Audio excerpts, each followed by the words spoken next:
Facebook and Google and a lot of these different channels that you can advertise on, you can create website experience. You can create a lot of content, great looking content, compelling content, backed with the data to back up whether or not it's working or not, and lean in on certain areas, cut back in other areas. But you can create that robust variety in a much more cost-effective way than ever before. Welcome to the Strategy with Jason podcast. Tune in for everything you need to know to stay in the know regarding the automotive industry. Here's your host, Jason Harris. Hey, what's going on, Podcast Nation? It is Jason Harris here, and thank you for joining me on another episode of The Drive, Las Vegas edition. I don't know why every time I do a podcast, it's The Drive.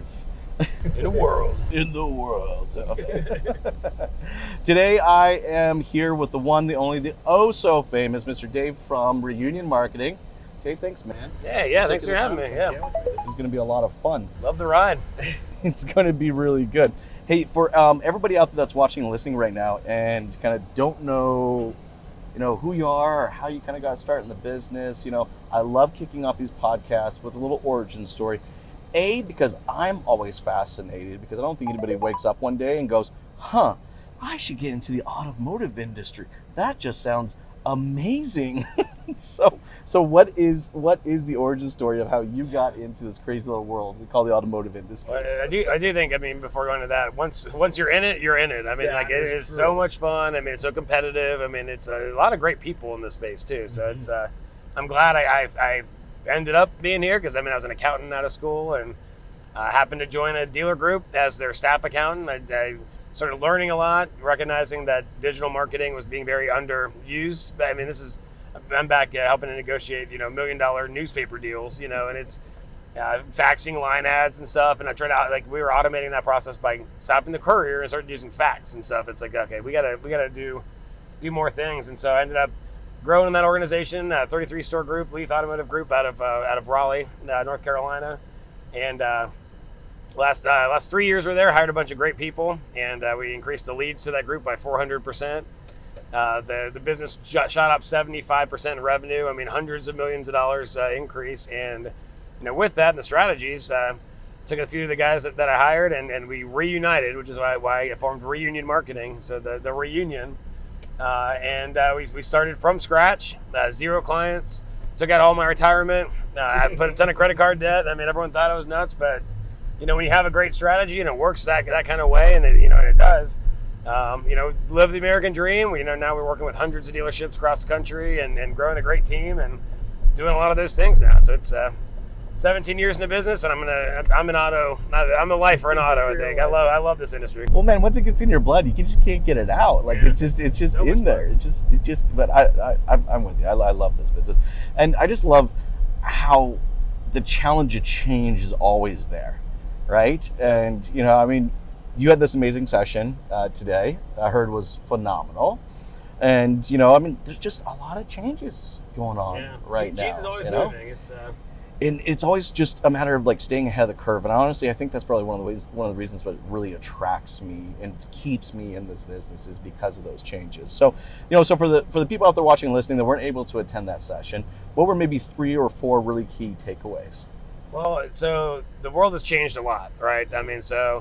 We could talk for hours about coronavirus. We've had that for it's been 5 years. It feels like in that environment. So that's changed the landscape. Inventory's down across the industry, and so there's a lot of things that are happening there. But that's coupled with privacy policy changes that have been happening. It's these last 7 or 8 years, there have been so many new pieces of legislation and companies like Apple that are getting putting privacy first, and so a lot of that has changed the way you can advertise. Because you used to, you ever see that episode of Parks and Rec where Ron Swanson throws his computer out because it's the ad is targeted directly to him and everything, and it's people becoming concerned about that. Not just Ron Swanson, burying his money in his yard, right? But it's but so all these privacy policy changes have created a need for companies like Google and Facebook to change how they're advertising, and they're the behemoths. They own more than 50% of the global market for online advertising. They and can do what they want to do. Yeah, well, but I think the thing is, I think they're actually having to follow the change, and the cheese is moving for them because Apple had that iOS update. Yes. And they lost a ton. Like 95% of people now are like, I am not going to opt out, or I'm not going to opt in to be tracked across websites. 95% of people do that. And I was joking. I said, well, 5% of the people clicked the wrong button accidentally. It's like nobody wants to be tracked, right? No. Actually, I do. I got to be honest, I do. Yeah. I actually like being served up stuff that is relevant to me. You know what I mean? So I when I go onto these and these things are catered to me, but to your point, 95% of people hit the button. Oh yeah, no, I mean, so I'm similar too. I like having ads about Ohio State, about roller coasters, about beer. Like the things that I like. Yes. I mean, that's it. But that's most people are not like that, right? Most people don't want. I was hoping we were going to see the fountains go by here as we're going by, maybe on the way back. Yeah. But so with that, I mean, Google and Facebook both, have always prided themselves on learning so much about people, and all that off-site, off-platform behavior is just gone. It's invisible. Yes, So it's invisible now, and I understand they're wrapping up a bunch of it into their models and stuff like that. But you to your point, right? You can't target that way, which is really kind of sweet and bitter, for us marketing guys.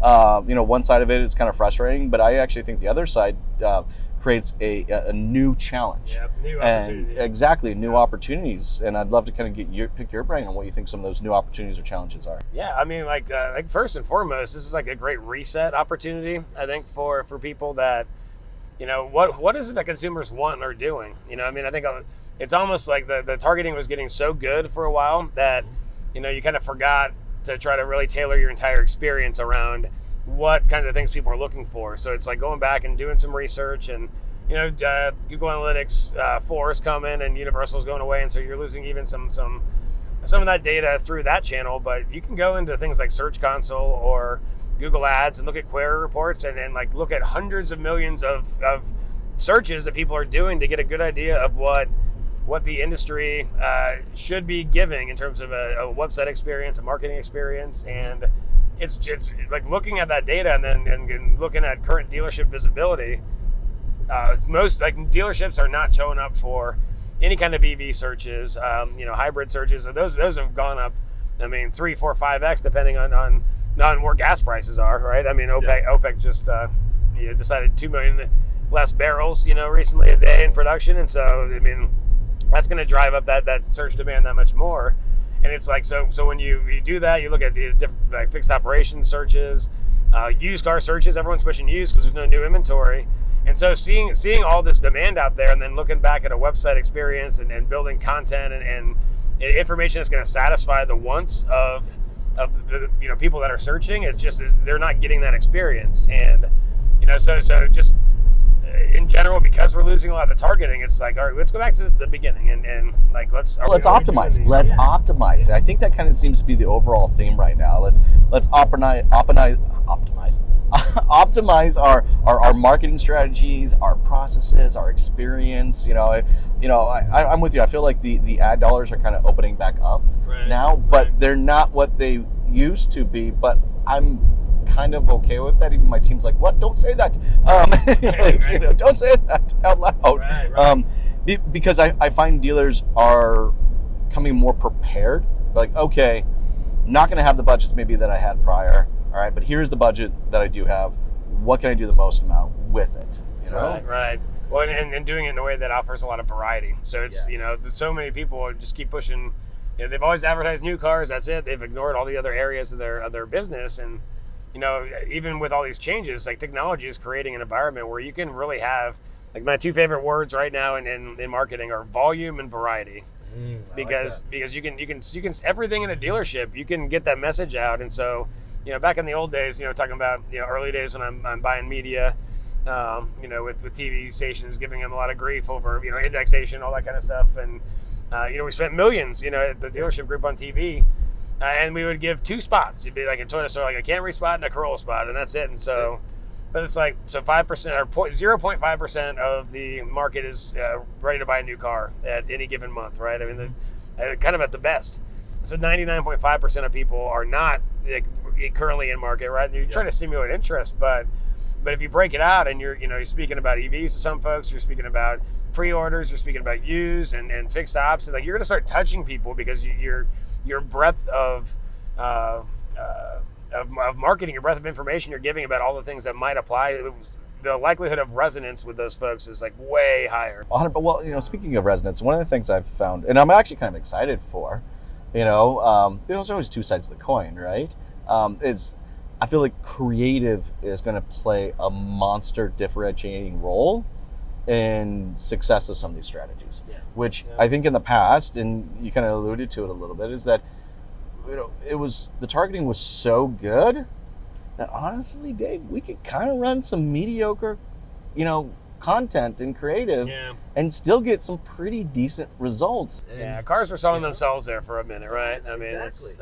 And that's changing. The economy, and and that's one thing that you talk to a bunch of dealerships at a show like this, and everyone is talking about these last couple months. I mean, we're beginning to see that, and so it's even a lot of the sales training that has not been happening because the cars were just selling themselves. Like some people becoming order takers as opposed to great salespeople, and it's going to get harder, I think, for a minute. So you gotta make your things stand out. Your messaging stand out, and then create that resonance. Well, it's that variance, right? Yeah. Variety. Sorry, variety. You use the word variety. A variety, right? It's not a one ad fits all scenario anymore. Yeah. I don't ever necessarily believe it ever was, but you could get away with it. I don't think you can get away with it now, and it's all about relevance. Yeah. So let's talk a little bit about that, because I think maybe some of the people that are listening and watching maybe don't necessarily know what we're two marketing guys, so we're just going at this. We right? just go buzzword after buzzword. But when we say relevant content, all right, what does that mean for you? It is a message that speaks to me and meets the needs of what it is I'm looking for. Exactly. You like beer? You like what was the roller coasters? Roller coasters. I love the fact you love roller coasters, by the way. I think me and you need to do a podcast on a roller coaster.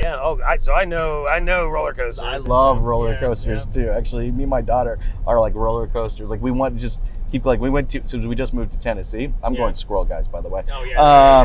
And we went to there's one. And we went to Dollywood. Oh yeah. And oh my gosh, there's some coasters there. Yes, it was awesome. Dude, I didn't read about it before I got on it. And good. Holy cow, it was one of the most amazing roller coasters I've been on. And we're talking about experience. Okay, I'll roll this all in back at automotive. Don't worry, guys.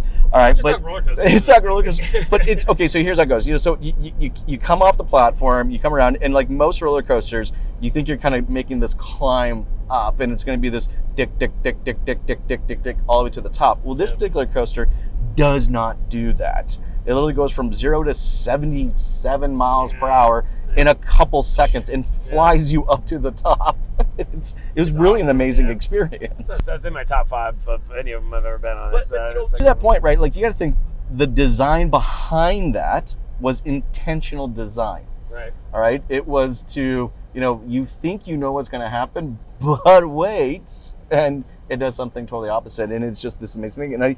And I think there are things like that we can actually learn in the automotive space and bring in. It's about the experience, of it, and that's truly one of the best coasters I've been, because I think the experience. They call it lightning rod because it's a hot rod. You hear this. Theming's good. Yeah, like it's so well done. But I think that's what creative kind of needs to be. It needs to be in line with the customer experience. Like I think the combination of creative with math and science, because a lot of people want to push creative, and they're pushing something that's not even resonating. There's not a demand for it. It's like really marrying those two things. I mean, that's but you can do that so much easier. The cost of production. I remember, you go back to that TV example. It costs $2,000, $2,500 to produce a couple of spots for a month and make updates and.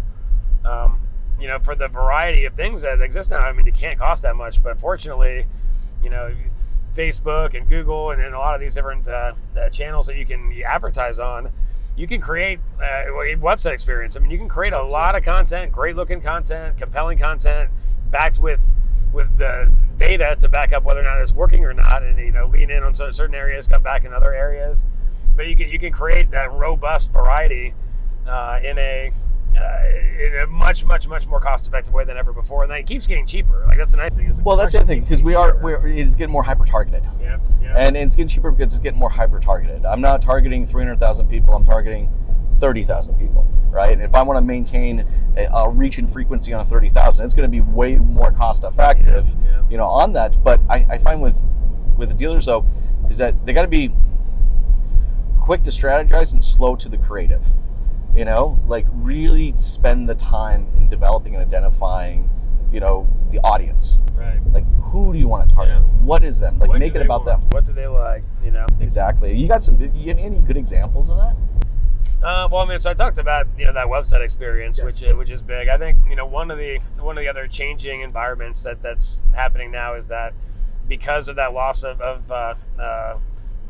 targeting from Facebook and Google, they're trying to create to move that platform experience to be on platform. So like you see in the last couple of years, Google Business Profile has created a much greater experience on the website by adding the parts listing, the service listing, body shop listings, but integrating cars for sale. On Facebook you have automotive inventory ads that are on the platform, and they're creating more things on platform, and they're doing that, one, to make a more frictionless experience that really is easier for consumers, but ultimately they're doing it because if they keep people on the platform itself, yes. Then they're not going to lose the data that they would lose when they're going off site. So, I think about the advertising experience and building more of that within, like, on the platform itself is going to keep people on there, keep the data from losing, let the algorithm do its thing. And I mean, how many billions they spend on making that algorithm work. It doesn't work if they're off the platform.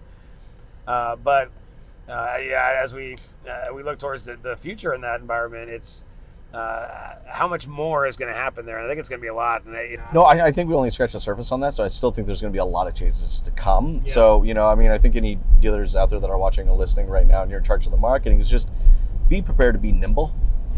Yeah. Yeah, it's wild if you look at even things like Google Business Profile, and all you have to do is go in and not all you have to do. There's plenty of ways to optimize it, but if you just go in and you put in all your categories, 30 or 40 depending on how many listings you have, and get your products on there, get cars for sales integration, have your posts, have those unique descriptions, and do all those things, you're going to show up so much higher. And what's happened, so we've done a number of audits for different OEMs and large dealer groups and regions, where it's wild to see how many people haven't just even, hey, Google, here's all the stuff that we're selling.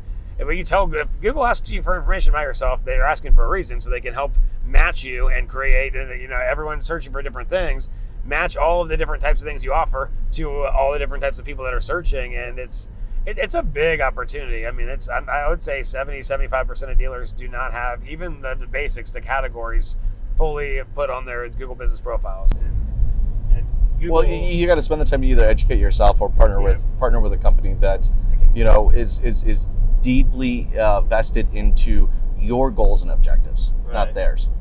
Well, and so that brings up a pretty interesting thing that I shared in my presentation today is that GA4, Google Analytics 4, is coming. Everyone is very few dealers in my room. I think it was maybe about a third dealerships have got it set up and put together, which is pretty wild that it's that few, because it's clock's ticking. Every day now is, you're not going to have year-over-year data.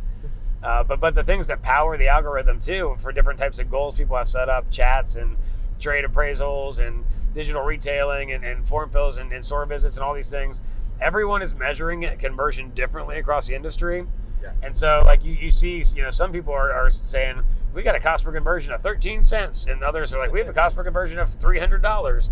And you dig in and you look at that, and some people, might just assume, well, that's just a really bad company or a really good company. But it's like, structure. Some are measuring conversions as VDPs, and some are only doing phone calls. And it's like, but it is crazy when you look at it. And now every one of these bid strategies Google kind of pushes to let the algorithm do its thing is being powered differently. So it's apples to hand grenades. It's not even a comparison with what's going on there. And you need to be educated so you know what you're looking at there. Yeah.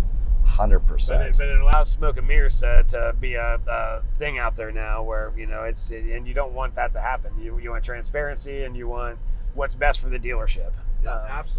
Absolutely.